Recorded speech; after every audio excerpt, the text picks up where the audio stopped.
잠언서 6장 6절에 보면 게으른 자들아 개미에게로 가서 그 하는 것을 보고 지혜를 얻으라. 개미는 두룡도 없고 간역자도 없고 주권자도 없으되 먹을 것을 여름 동안에 예비하며 추수 때에 양식을 모으느니라. 이런 말씀이 있습니다. 같은 잠언서 30장 24절 이하에 보면 땅에 작고도 가장 지혜로운 것이 넷이 있나니 중략하고 그 네 가지가 뭐냐? 첫째가 개미고, 둘째가 사반이고, 셋째가 메뚜기고, 넷째가 도마뱀이라고 했습니다. 개미는 무엇입니까? 우리의 발에 늘 밟히는 보잘것없는 것입니다. 사반이 무엇입니까? 바위, 너구리 혹은 오소리라고도 불리우는 짐승입니다. 아주 귀엽게 생긴 작은 동물입니다. 여러분 메뚜기 잘 아시죠? 메뚜기도 한철인데, 여러분 도마뱀 아시죠? 다 미물들이에요. 그런데 하나님께서는 이런 것들에게서 삶의 지혜를 배우라고 말씀하십니다. 세상에 기어다니는 동물을 통해서도 하나님께서는 우리에게 삶의 경영의 지혜를 가르치는 일종의 하나님의 시청각 교재라고 볼 수가 있겠습니다. 하나님께서 우리들에게 제시하시는 시청각 교재는 땅에 기어다니는 것만 있는 것이 아니라 하늘을 나는 조류, 하늘을 나는 새들 가운데도 우리의 시청각 교재가 있다는 것이죠. 기러기 가운데 Canadian geese, 카나다 기러기라는 것이 있습니다. 이 카나다 기러기는 여름을 지내고 가을이 되면 월동 준비를 위해서 따뜻한 남쪽 나라를 향해서 굉장히 먼 장거리를 날아서 비상에 가는데요. 기러기가 나는 것을 혹시 보신 분은 아시겠지만 기러기들은 거의 매번 특별한 형태를 그리고 날아가는 것을 우리가 많이 보았습니다. 그 형태가 어떤 형태인지 아시죠? 승리를 뜻하는 V자 모양을 그리고 날아간다는 것입니다. 우리들 하늘을 쳐다보는 우리들에게 낭만과 보기 좋은 볼거리를 제공하기 위해서 그렇다고 볼 수도 있겠지만, 그것보다도 하나님께서 그들에게 주신 천혜의 지혜, 천혜의 본능이 있다는 것이죠. 그건 뭐냐? 카나다 기러기가 V자 형태를 지고 날아감으로써 그냥 각계 전투처럼 제각기 1대1로 하나하나씩 따로 날아가는 것보다 71%나 더 멀리 날아갈 수 있다는 것입니다. 여러분, 그런 말이죠. 아프리카인들이 쓰는 속담이 있습니다. 빨리 가고 싶으면 혼자 가고 멀리 가고 싶으면 함께 가라는 그런 말이 있습니다. 기러기는 먼 남쪽 나라를 향하여 따뜻한 그 나라를 가기 위하여 함께 V자 모습을 그리면서 71%나 더 멀리 날아갈 수 있다는 것이죠. 그래서 그 기러기 가운데 어떤 거 이제 가다가 내가 왜 여기 있어야 돼? 내가 왜 지들 틈밖에 있어야 돼? 나 따로 갈래. 그래서 따로 나오죠. 그러면 바로 얼마 못 가서 그 대열에, 그 단체 대열에 진입한다는, 그 이유는 그 V자 형태 단체에서 이탈하자마자 공기 저항을 너무나 많이 받는다는 거예요. 다시 말하면 72%를 더 날 수 있는 이유는 맨 앞에 가는 그 우두머리 새가 가장 공기 저항을 많이 받으면서 소위 영어로 partial vacuum, 부분적 진공 상태를 만들고 aerodynamic, 다시 말해서 양력, 새들이 날 수 있는 것은, 비행기가 날 수 있는 것은 양력의 힘으로 나릅니다. 그 양력을 제공하기 때문에, 업그레이드 시키기 때문에 뒤에 따라오는 기러기들은 훨씬 더 쉽게 날아갈 수 있다는 것입니다. 그래서 이렇게 나는 기러기들이, 캐네디안 기스, 카나다 기러기들이 보통 평균 시속 40마일, 평균 시속 40마일이면 적지 않은 것입니다. 50마일, 60마일, 바람을 잘 만나면 70마일, 시속 70마일 속도로 달려갈 수가 있고요. 그 기러기들이 가지고 있는 포텐셜, 잠재력은 하루에 1000마일 이상을 달려갈 수 있다는 거예요. 나를 수 있다. 굉장한 것이죠. 어떻게 보면 이 카나다 기러기들은 공동체 생활에 달관을 한 민물들, 짐승이 아닌가, 동물이 아닌가, 하늘을 나는 조류가 아닌가, 그런 생각을 해봅니다. 교회 생활이 무엇입니까? 단체 생활입니다. 공동체 생활입니다. 가정 생활이 무엇입니까? 공동체, 그것도 공동체입니다. 작은 공동체입니다. 사회 생활이 무엇입니까? 공동체 생활입니다. 여러분이 아시는 분은 많이 아시겠습니다만은 우리 김가등 선생님 같은 경우는 라이온스 클럽의 회장으로 섬기고 계십니다. 참으로 좋은 일 많이 하세요. 이게 다 무엇입니까? 단체 생활이고 공동체 생활입니다. 공동체 생활을 하면서 하나님께서 하늘을 나는 카나다 기러기를 통해서 우리에게 주시는 교훈은 무엇입니까? 단체 생활은, 공동체 생활은 협력이라는 것이죠. 마음을 같이 하고 뜻을 같이 하고 협력해서 나갈 때 우리가 더 멀리, 더 목적한 바를 향해서 우리가 도착할 수 있는 포텐셜이 더 많다는 것입니다. 공감이 가시면 한번 아멘 해보십시다. 목사님, 글쎄요, 교회 생활도 공동체 생활이고 가정 생활도 공동체 생활이고 협력하는 건 나도 알아요. 근데요, 이게 말처럼 쉽지를 않습니다. 어떤 할머니가, 연세가 많이 드신 할머니가 학교 동창 모임에 갔습니다. 오래간만에 동창 모임이 있었습니다. 그래서 누군가 뜬금없이 갑자기 학교 교가를 불러보자고 그래요. 교가를 누구 아는 사람 불러보라는데 아무도 교가를 아는 사람이 없어요. 생각을 해보면 수십 년이 지금 할머니들에 대해서 다 만났는데 누가 그 초등학교 동창 그 교가를 다 외우고 있습니까? 그런데 이 할머니가 복무도 당당하게 독창으로 뽑았습니다. 뭘? 초등학교 교가를 불렀어요. 시작이 이렇게 됩니다. 동해물과 백두산이 마르고 닳도록 기가 막히게 뽑았죠. 박수갈채가 나오죠. 너는 어떻게 머리가 그렇게 천재냐? 아직도 교가를 기억하냐?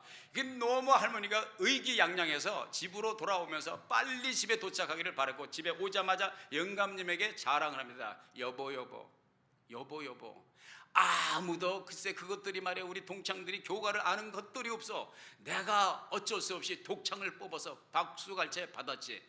이 할아버지가 기분이 좋은 거예요. 하나님이 칭찬을 들었다니까.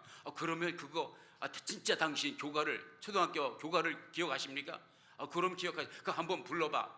그랬더니 동해물과 백두산이 딱 나오는데 한 곡을 쫙 끝까지 가사 하나 안 틀리고 불렀습니다. 이 만화님의 노래를 다 들은 후에 영감님이 탐복을 하면서 여보 여보, 아직도 그걸 기억하고 있어. 근데 한 가지 잘 이해가 안 가는 게 있는데 당신하고 나하고 다닌 초등학교가 다른데 어떻게 교가가 우리 학교 교가하고 똑같네. 이게 무슨 말입니까? 시작이 됐다는 거죠. 만화님도 영감님도 이미 치매가 시작됐다는 것이죠. 이미 치매에 접어들면 인간관계 어려울 것 없어요. 다 잊어버리고 부끄러운 거 잊어버리고 뭐 벌거벗은 목욕탕에서 만나는 것처럼 평준화가 된다는데 잘난 놈이 어디 있고 못난 놈이 어디 있고 있으면 얼마나 있고 없으면 얼마나 있겠습니까만은 문제는 우리가 아직 치매에 안 걸렸다는 것이죠. 정신이 아직 멀쩡하고 IQ가 아직 멀쩡하다는 거예요. 그러니까 보일 게 보이고 보이지 말아야 될 것까지 보이니까 우리가 공동체 생활이 힘들다는 것입니다. 정말 달라도 너무 달라고 어떻게 생각을 저렇게 할까? 어떻게 행동을 저렇게 할까? 그래서 교회 생활도 힘들어요. 아니 교회 생활은 둘째치고요, 가정 생활도 힘들어요. 한 가족이 아닙니까? 내가 낳은 자식들 아닙니까? 내가 100년 가약을 한 아내고 남편 아닙니까? 근데 왜 이렇게 다릅니까? 남 얘기할 것도 없어요. 나 지금 제 얘기하는 겁니다. 우리 사모님하고 제가 왜 그렇게 다른지 모르겠습니다. 거꾸로가 너무 많아요. 여러분들이 보실 때는 둘이 잘 맞는 것 같죠? 무진장 노력을 많이 해야 되는 것입니다. 나만 노력하는 것이 아니라 우리 사모님도 노력을 나한테 맞추느라고. 왜? 내가 못 고치는 것이 있으니까 무진장 노력을 해요. 그래가지고 둘이 만났는데 이세가 태어났네. 얘는 또 어디서 나온 거야? 세상에 화성에서 왔나 달나라에서 왔나? 어쩌면 그렇게 달라요. 너무너무 힘들어요. 그래서 우리가 던지는 공동체 생활에서 겪는 어려움 속에서, 도전들 속에서 던지는 질문이 이겁니다. 이걸 어떻게 극복해야 되느냐? 이런 보편적인 우리가 일상생활에서 가지고 있는 질문을 마음에 염두에 두고 오늘 말씀 속에 들어가고, 오늘 말씀 속에서 혹시 우리들에게 공동체 생활을 위한, 공동체 생활을 위해서 몸부림치는 우리들에게 주시는 어떤 해안, 영적인 해안과 답이 있는가 함께 찾아보는 은혜의 시간이 되었으면 좋겠습니다. 오늘 본문 말씀에 보면 사울이라고 하는 이름이 나옵니다. 그 사울이 본래 바울입니다. 사울이라는 이름은 히브리식 이름이고 유대인의 이름이고, 바울이라는 이름은 헬라식 이름이에요. 우리가 잘 아는 대로 바울은 유대인의 혈통을 가지고 태어났으면서 동시에 헬라 문화권에서 교육을 받았고, 헬라 교육의 아주 정통, 요즘 말로 하면 하버드 대학에서 박사학위를 받은 사람입니다. 이런 아주 실력 있는 사람이죠. 근데 그 사울이, 그 바울이 등장하는데요, 그 바울이 어떤 사람입니까? 보통 사람입니까? 아니에요. 바울은요, 예수님 다음으로 사실 교회 2000년 역사에 가장 큰 영향을 미쳤다고 해도 과언이 아닙니다. 그 신뢰를 들어볼까요? 성경이 구약성경 39권, 신약성경 27권이에요. 신약성경 27권 가운데 13권을 누가 썼냐면 바울이 썼어요. 이 정도면 사도 바울이 하나님의 교회의 역사에서 얼마나 큰 영향력을 하나님께서 끼쳤는가 하는 것을 우리가 보게 됩니다. 그런데요, 이 바울이, 이 위대한 바울이 그냥 바울이 된 것이 아닙니다.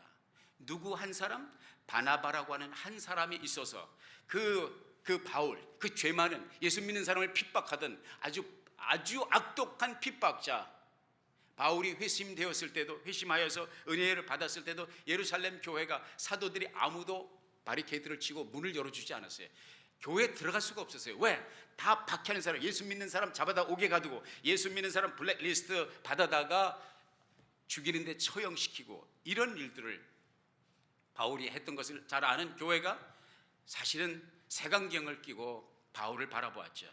그때 그것을 제거해 준 사람이 뭐냐면 바나바라고 하는 사람입니다. 위대한 사람입니다.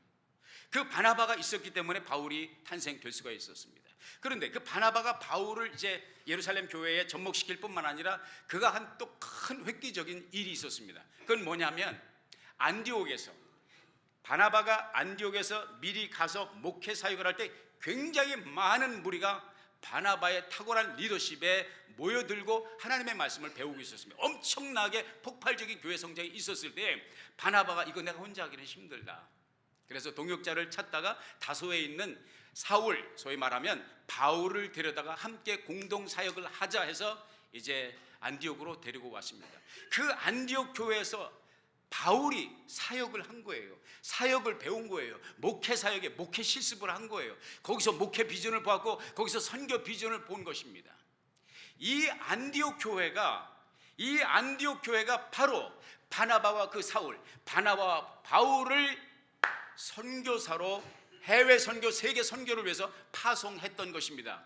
이로 볼 때 여러분, 사무엘이 위대하지만 사무엘을 낳은 사무엘의 어머니 한나가 위대한 것처럼, 모세가 위대하지만 모세를 낳고 기른 민족 정신을 고치시켜주고 하나님을 믿는 신앙을 고치시켜 주었던 요게벳이 위대했던 것처럼, 바울도 위대하지만 바울을 접목시켰던 바나바가 위대하고, 뿐만 아니라 함께 동역하고 동사했던 세계 선교 파송을 해주었던 안디옥 교회는 더욱더 위대한 것입니다. 할렐루야.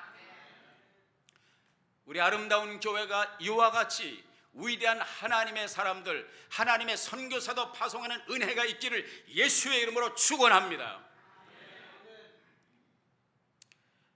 그런데 바로 그 위대한 교회, 안디옥 교회가 오늘 본문 말씀 사도행전 13장 1절에 보니까 이렇게 되어 있습니다. 안디옥 교회에 선지자들과 교사들이 있으니 곧 바나바와 니게르라고 하는 시몬과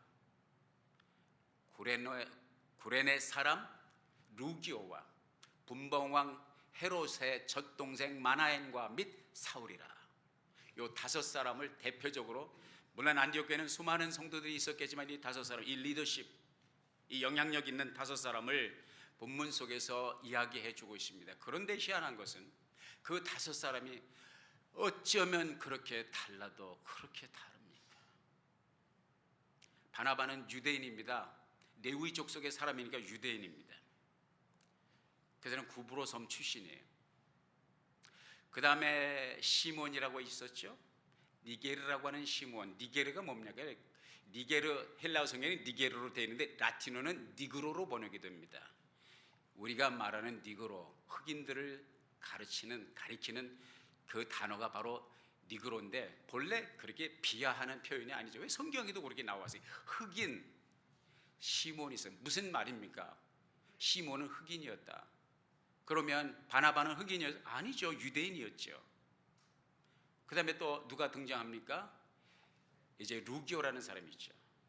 루기오, 구레네 사람 루기오. 구레네가 어디입니까? 거기 역시 북아프리카 지역입니다. 거기 출신 루기오라는 사람이 그 안디옥 교회에서 리더십을 발휘하고 있었고요. 또 분봉왕, 팔레스타인을 다스리고 있었던 왕인 분봉왕 헤롯의 젖동생은 무엇입니까? 같은 엄마 젖을, 유모가 됐든지 엄마가 됐든지 같은 젖을 먹고 자라난 젖동생 마나엔이 있어요. 이 마나엔은 그러면 누구냐? 적어도 귀족 출신이라는 거죠. 왜?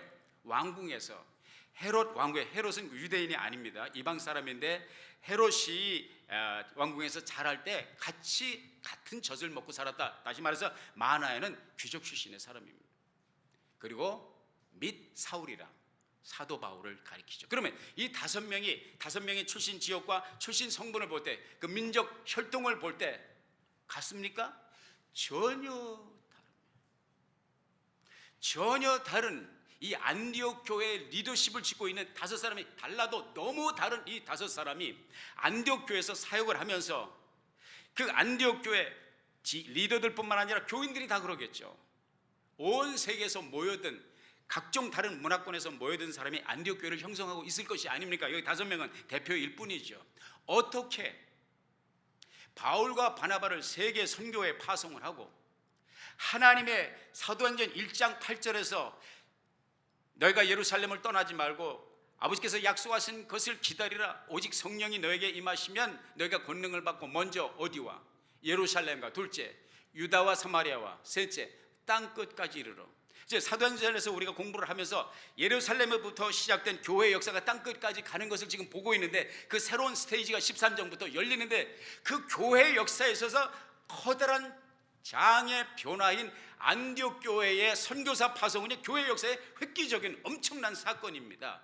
어떻게 그 안디옥 교회가 그런 일을 감당할 수 있었느냐? 그런 위대한 교회 역사에 하나님의 주도적인 일꾼으로 쓰임 받을 수 있었느냐? 거기에서 우리가 오늘 공동체 생활 속에서, 오늘 현실 속에서 부딪히는 문제들, 풀어야 될 숙제들을 우리가 힌트를 얻자는 거죠. 첫째, 오늘 말씀에서 발견하는 것은 안디옥 교회는 주를 섬기는 교회였다는 것입니다. 같이 해봅시다. 주를 섬기는 교회. 2절에 보면 주를 섬겨 금식하며 그랬어요. 그래서 영어 성경에 보면은 뭐라고 되어 있냐면 ministering and fasting. 종속이 아니고 주를 섬김과 금식하는 동격입니다. 주를 섬기기 위해서 금식한 것 아니고 금식하는 것이 주를 섬기는 일환이다. 그게 아니라 주를 섬기고 금식하고. 다시 말해서 안디옥 교회는 주님을 섬기는 교회. 여러분, 자식이 뭐 우리 집처럼 혼자 있는 데도 있지만 삼형제가 있는 데도 있고 10남매가 있는 데도 그게 보통 한 타스라고 그러죠. 12명 있는 가족도 있습니다. 성인이 돼서 다 산지 사방에 흩어져서 살아요. 근데 때가 되면 어디 모여요? 다 부모님 집에 모입니다. 생각이 다르고 뜻이 다르고 직업이 다르고 라이프 스타일이 다른데 어떻게 그렇게 다 때만 되면 다 모입니까? 이유는 무엇입니까? 공통분모는 무엇입니까? 모두 다 12이 됐던 20이 됐던 한 부모를 섬긴다는 것입니다. 한 부모 밑에 있다는 것입니다. 이해가 가십니까? 우리가 생각이 다르고 뜻이 다르고 직업이 다르고 출신 성분이 다르고 동네가 다른데 어떻게 이렇게 한 곳에 모여서 예배를 드립니까? 우리를 묶는 하나의 공통 분모는 무엇입니까? 우리는 하나님을 섬기는 사람들입니다. 할렐루야. 한 하나님 영의 아버지를 섬기고 한 하나님 예수 그리스도 우리의 구주는 두 분이 아니고 세 분이 아니고 한 분 예수 그리스도를 섬기고 우리 안에 내주하셔서 우리를 이끌어 가시는, 우리를 도우시는 진정한 도움이신 성령님 그 한 분을 모시고 성부 성자 성령을 모시기 때문에 우리는 생각이 다르고 혈색이 다르고 문화가 다르고 교육 수준이 다르고 사는 수준이 달라도 여기에 모여서 하나님 앞에 예배할 수 있는 줄로 믿습니다. 옆에 분들에게 고백합시다. 우리가 남입니까? 두 번째, 안디옥 교회는 어떤 교회냐? 기도하는 교회였다는 것이죠. 기도는 무엇입니까? 대화입니다. 자식들이 서로 의견이 안 맞아도 왜 서로 우애하려고 노력을 해야 되느냐, 서로 화목하려고 노력해야 되느냐? 부모가 원하기 때문에. 부모가 원해요. 부모의 가슴을 아프게 하는 것은 자식이 서로 싸울 때 부모의 가슴이 아픈 거 아닙니까? 난 그 경험을 못 해봤어요. 근데 많이 이렇게 봤죠. 관찰은 했죠. 내가 하는 얘기는 저는 하나를 기르기 때문에 모른다, 이게 그 부모의 심정을. 그러나 충분히 상상이 가죠. 기도는 무엇입니까? 대화입니다. 자녀들이 서로 화목하고 우애하도록 노력하는 것은 부모와 대화가 끊어지지 않기 위해서 노력하는 것이죠. 왜? 부모가 그것을 원하니까. 내가 부모와 대화의 채널이 열리려면 그 부모의 가슴에, 그 부모의 눈에 눈시울이 적게 하면 안 되고 가슴이 아프게 하면 안 되죠. 그래서 싫어도 손을 내밀고 그래도 만나고 찾아가는 것이죠. 우리 주님의 마음을 아프게 하는 것은 무엇입니까? 성도가 서로 불목하는 것이죠. 성도가 서로 싸우는 것이죠. 정말로 감사한 것은, 나는 정말 많은 목회자가 있지만 정말 이봉화 목사는 복받은 목회자예요. 왜냐고요? 우리 교우들 얼마나 화목하고 우애하고 사랑하는지. 할렐루야. 우리 하나님께 영광의 박수 올려드리겠습니다. 할렐루야.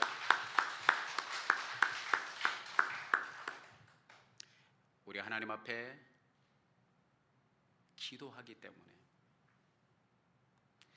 우리가 화목하다고 해서 문제가 없는 건 아니죠. 우리도 스트레스 받잖아요. 우리끼리 솔직해집시다. 교회 나와서 스트레스 때또 받죠. 저분은 왜 저러실까? 오늘 목사님 오늘따라 왜 저러실까? 목사님 때문에 스트레스 받을 때 있죠. 솔직히. 왜? 나도 여러분 때문에 스트레스 받을 때도 10년에 한 번씩은 있죠. 그런데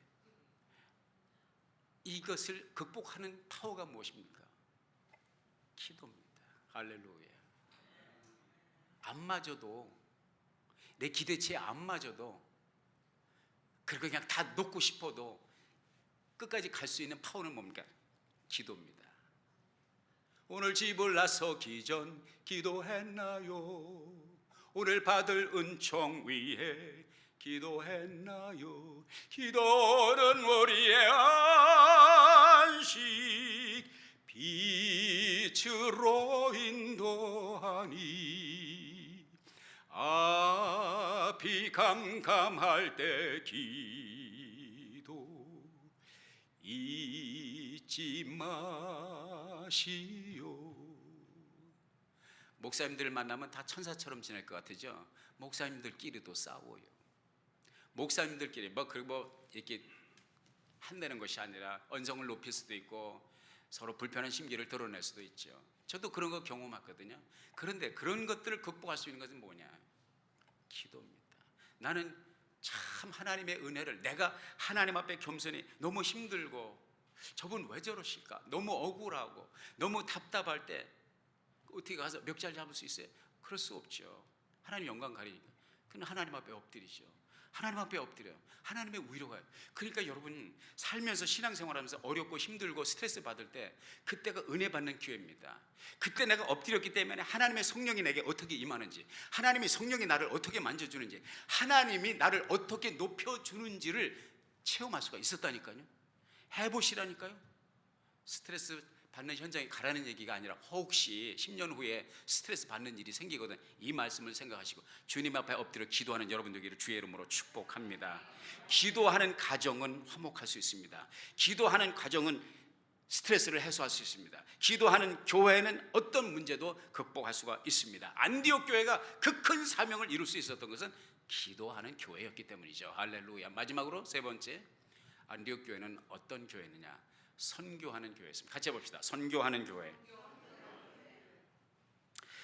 안디옥 교회, 아까 말씀드린 것처럼 안디옥 교회에서 교회 역사에 있어서 예수님 돌아가시고 나서 예루살렘에서 시작된 예루살렘 유대인들만 은혜 받고 유대인들만 복 받으면 됐지 하던 것을, 그 패러다임을 완전히 깨뜨리고 그 장벽을 무너뜨리고 세계를 향해서 번져나가는 그 놀라운 파장은 어디에서 생겼냐? 안디옥 교회. 왜? 안디옥 교회는 선교를 지향하는 교회였기 때문입니다. 금식하며 기도하고 바나바와 사울을 보내었더라. 보낸다는 게 뭐예요? 그러니까 바나바와 바울과 바나바를 선교사로 보냈다는 것이죠. 교회가 존재하는 목적이 무엇입니까? 여러 가지가 있어요. 여러 가지가 있습니다. 그 중에 가장 중요한 것이 무엇인 줄 아십니까? 교회는 선교 공동체입니다. 예수님께서 마태복음 28장 19절과 20절에 보면 그러므로 너희는 가서 모든 족속으로 제자를 삼아 아버지와 아들과 성령의 이름으로 세례를 주고 내가 너에게 가르친 분반 모든 것을 저들에게 가르쳐 지키게 하라. 모든 땅끝까지 모든 족속에게 사람 가리지 말고 모두에게 복음을 전하라고 하는 주님의 지상 명령, 주님이 돌아가시기 전에 제자들에게 부탁하셨던 최고의 명령이죠. 아직 승천하시기 전에 주셨던 최고의 명령입니다. 우리 아름다운 교회 예외 아닙니다. 아름다운 교회가 선교하지 않는다면, 아름다운 교회가 복음 전도하지 않는다면, 아름다운 교회가 영혼 구령에 힘쓰지 않는다면 죄송합니다. 우리 아름다운 교회는 그냥 사회적 침묵 당체로 전락할 수밖에 없습니다. 같이 해봅시다. 전도합시다. 전도합시다. 제임스 허드슨 테일러라고 하는 선교사, 유명한 선교사님인데 이분이 중국에서 오랫동안 일을 했어요. 중국에서 이제 사역을 하면서 그 열매 가운데 하나 베드로라고 하는 이름을 가진 형제를 중국 사람이에요. 예수 믿게 하고 그리고 훈련시켜서 제자로 만들었습니다. 그런데 언젠가는 바다에 같이 배를 타고 나갔는데 둘이 나가는지 여럿이 같이 나가겠죠. 이 베드로 형제가 피로 형제가 실수하는 바람에 난간에 서 있다가 바다에 떨어졌어요. 근데 문제는 뭐냐면은 이 베드로 형제가 수영을 할 줄 모릅니다. 난리가 났죠. 이머전시 SOS를 쳐야 됩니다. 그러나 다행히도 바로 맞은편에 고기잡이 배가 하나 있었습니다. 선원들이 많이 있었고 그물을 내리는데 그물을 거두고 이제 고기를 낚기 위해서 그물을 거두고 있습니다. 그리고 그 베드로 형제가 떠내려간 곳은 바로 그 어부들이 손만 내밀면 건져서 올릴 수 있는 그곳에 갔습니다. 이 허드슨 테일러 선교사님이 외쳤습니다. 사람이 물에 빠졌습니다. 사람이 물에 빠졌습니다. 건져 주십시오. 바로 저깁니다. 바로 저깁니다. 그때 그 어부들이 이제 중국 사람들이죠. 어부들이 보면서 계속 그물을 걷었어요. 그냥 잠깐 눈길을 주고 계속 왜? 물고기를 이제 그물을 거두드린 거예요. 물고기를 이제 어획량을 정리하기 위해서 거두는 거예요. 허드슨 테일러 목사님은 이 양반도 이제 수영을 못했겠죠. 소리를 지르면서 사람이 죽어갑니다. 사람이 물에 빠졌습니다. 빨리 건져 주십시오. 아랑곳하지 않냐고 이 어부들은 계속 그물을 건졌습니다. 마지막 한 마리 남은 고기를 초롱에 담고 그릇에 담고 그리고 누군가 들어가서 건졌어요. 건져 보니까 이미 too late. 인공호흡 아무리 해도 죽어버렸어요. 이 경험 후에 허드슨 테일러 선교사님이 그런 말을 합니다. 현대 교인들이 그 중국 어선의 어부들과 같다고 그랬어요. 손만 내밀면 한 영혼을 구원할 수 있는데 다가가기만 하면 복음을 나누기만 하면 구원받을 수 있는데 자기 거 챙기느라고 자기 비즈니스, 자기 바쁜 거 그리고 영혼 구령에 신경조차 쓰지 않는 현대 교인들을 가리켜서 내가 그때 만난 중국 어선의 어부들과 똑같다 그런 말을 했습니다. 우리 아름다운 교회는 그렇게 해서는 안 될 것입니다.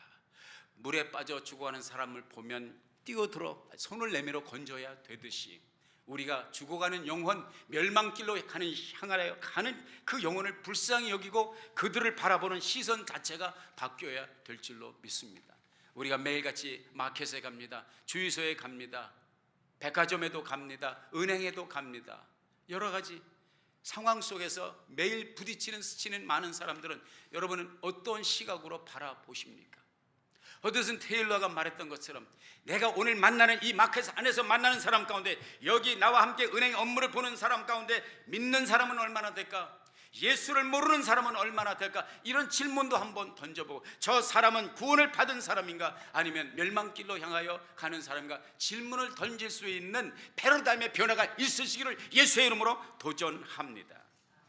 매일 스치는 사람들 내게 무얼 원하나 공허한 그는 빛은 무엇으로 채우나 모두 자기 고통과 두려움 가득 감추어진 울음소리 주님 들으시네.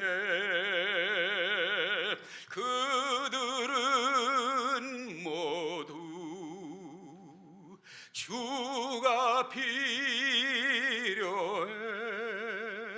깨지고 상한 마음 주가 여시네.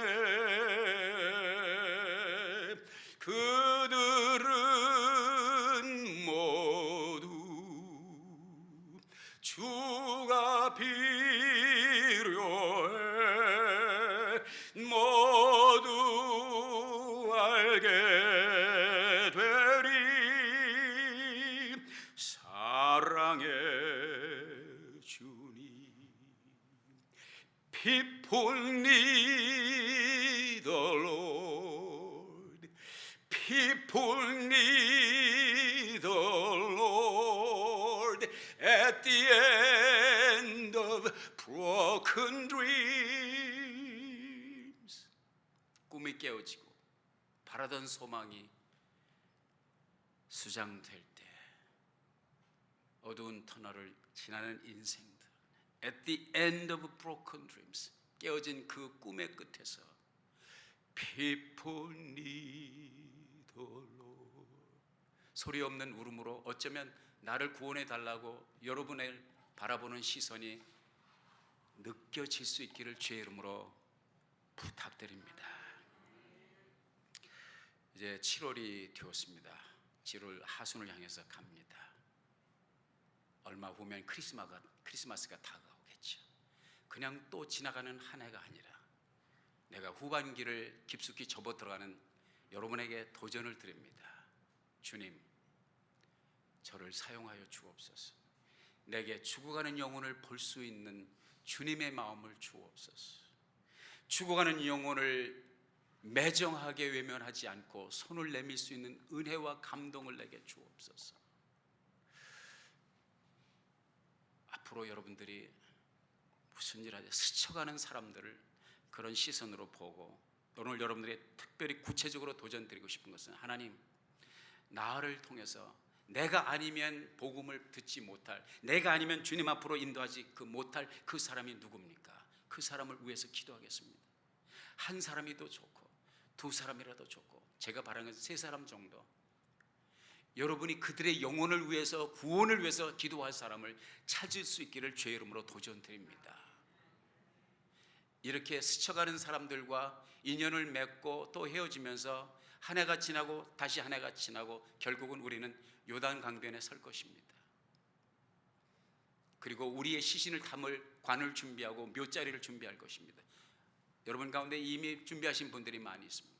그렇게 그냥 그 관에 담겨질 것입니까? 그 한평 남짓한 그 무덤 속에 들어갈 것입니까? 아니면 주님 앞에 요단강 건너서, 주님, 내가 주를 위해서 드린 헌신이 여기 있습니다. 내 일생 주께서 허락하신, 값없이 허락하신 내 생애의 뒤안길에 내가 주님께 드릴 수 있는 것이 이것입니다. 그것이 단 한 영혼이라도 여러분의 외침과 여러분의 손내밀음을 통해서 구원을 받았다면 그와 같이 영광스러운 일이 어디 있겠어요? 우리는 하나입니다. 아멘. 우리는 공동체입니다. 한 주님을 섬기고 있고요, 한 주님 앞에 기도하는 우리들이고요, 한 목표, 기러기가 2000마일 3000마일 그 남쪽 나라를 향해서 목표를 삼고 가는 것처럼 우리는 그리로 하나님의 나라 확장을 위해서, 하나님의 교회의 부흥을 위해서, 영혼 구령을 위해서 한 목표를 가지고 가는 우리들입니다. 저의 비전은요, 우리 교회도 선교사를 파송했으면 좋겠습니다. 우리 아름다운 교회 2세들도 여기에 더 가득 찼으면 좋겠습니다. 떳떳하게 기쁜 마음으로 우리 후예들에게 물려줄 수 있는 아름다운 교회를 만들었으면 좋겠습니다. 할렐루야. 여러분의 꿈은 무엇입니까? 여러분의 희망은 무엇입니까? At the end of broken dreams, 꿈이 다 깨어진 후에 세상의 허접살이 같은 것을 그렇게 찾아다니다가 마지막 요단 강변에서 인생은 허무한 것이라고 말하겠습니까? 아니면 그 강변에서 내 인생 여정 끝내요, 강 건너 언덕 이룰 때 하늘 문 향해 말하리, 예수 인도하셨네. 이 찬송을 부를 것입니까? 여러분 깨어나십시오. 주님 앞에 엎드리십시오. 우리 함께 그 꿈을 바라봅시다. 미물에 불과한 기러기도 2,000마일 3,000마일. 한 가지 죄송합니다, 시간이 지났는데 그 기러기가요, 그 대열에서 V자를 그리고 가다가 한 마리가 부상을 당하거나 아프거나 병들거나 죽을 것 같아서 땅으로 떨어지게 되면 두 마리가 그 자리를 이탈합니다.